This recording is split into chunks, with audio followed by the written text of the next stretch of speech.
बैगा जनजाति का मुख्य स्थानीय क्षेत्र मध्य भारत के घने जंगलों और पहाड़ी इलाकों में स्थित है। यह विशेष पिछड़ी जनजाति मुख्य रूप से मध्य प्रदेश, विशेषकर मंडला, डिंडोरी, बालाघाट, अनूपपुर जिले और छत्तीसगढ़, कवर्धा, राजनांदगांव, बिलासपुर में निवास करती है। धरती को मानते हैं माँ, नहीं चलाते हल। मिलिए उन धरती पुत्रों से जो बिना जमीन जोते करते हैं खेती। महिलाएं हैं टैटू की दीवानी।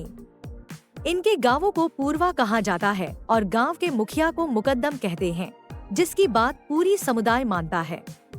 ये लोग नाच गाने के बहुत शौकीन होते हैं। कर्मा, सैला, विमला और झरपट इनके प्रमुख डांस हैं, जो ढोल और मांदल की थाप पर किए जाते हैं। 1960 के दशक से ये लोग धीरे धीरे आधुनिक दुनिया और मुख्य धारा से जुड़ रहे हैं, लेकिन आज भी इनकी आत्मा जंगलों में बसती है और ये अपनी प्राचीन परंपराओं को संजोए हुए हैं। इनका खानपान सादगी से भरा और पौष्टिक होता है। ये मुख्य रूप से मोटे अनाज जैसे कोदो, कुटकी और मक्का खाते हैं। इनका सबसे पसंदीदा पेय पेज है, जिसे मक्के के आटे या चावल के मांड से तैयार किया जाता है। इसके अलावा ये शहद इकट्ठा करने, मछली पकड़ने और छोटे जानवरों के शिकार से भी अपनी आजीविका चलाते हैं। सामाजिक और धार्मिक उत्सवों के दौरान महुआ से बनी पारंपरिक शराब का सेवन जीवन का एक हिस्सा है। इस समुदाय के लोगों को जंगलों और औषधीय पौधों का अद्भुत ज्ञान होता है, इसलिए इन्हें वैद्य या गुनिया भी कहा जाता है। ये गंभीर से गंभीर बीमारियों का इलाज जंगल की जड़ी बूटियों से करने में माहिर होते हैं। पारंपरिक चिकित्सा के साथ साथ ये जादू टोना और ओझा विद्या के भी जानकार माने जाते हैं। कठिन समय में ये आज भी अस्पताल जाने के बजाय अपने पारंपरिक हकीमों और प्राकृतिक दवाओं पर ही भरोसा करते हैं।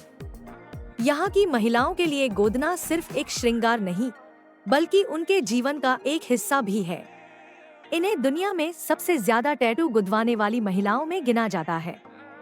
बचपन से ही उनके शरीर के अलग अलग हिस्सों जैसे माथे, हाथ और पैरों पर पारंपरिक आकृतियां उकेरी जाती हैं। उनके लिए ये निशान एक ऐसी संपत्ति है जो मरने के बाद भी उनके साथ जाते हैं। हर टैटू के पीछे एक कहानी और उनकी संस्कृति का गहरा अर्थ छिपा होता है।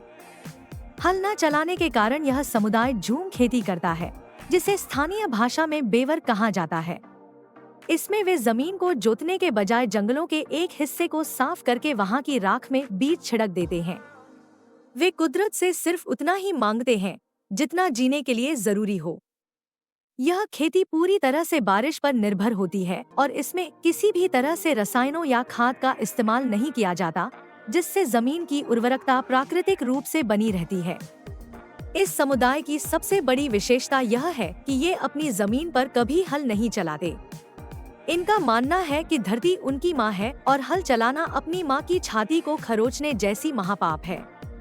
उनका यह भी मानना है कि एक ही जमीन के टुकड़े से बार बार अन्न पैदा करने के लिए उसे जोतना उसे कमजोर बना देता है।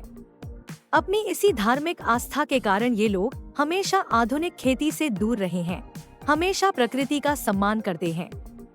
बैगा जनजाति की उत्पत्ति को लेकर एक बहुत ही रोचक मान्यता प्रचलित है। कहा जाता है कि जब ब्रह्मा जी ने सृष्टि की रचना की, तब दो पुरुष उत्पन्न किए। एक को उन्होंने नागर यानी हल दिया, जो आगे चलकर खेती करने लगा और गोंड कहलाया। वहीं दूसरे को उन्होंने टांगिया यानी कुल्हाड़ी दी, जो जंगल की रक्षा के लिए निकल पड़ा। क्योंकि उस समय कपड़े नहीं थे, इसलिए वे नंगा बैगा कहलाए। आज भी ये लोग खुद को उन्हीं की संतान मानते हैं और गर्व से खुद को जंगल का राजा कहते हैं।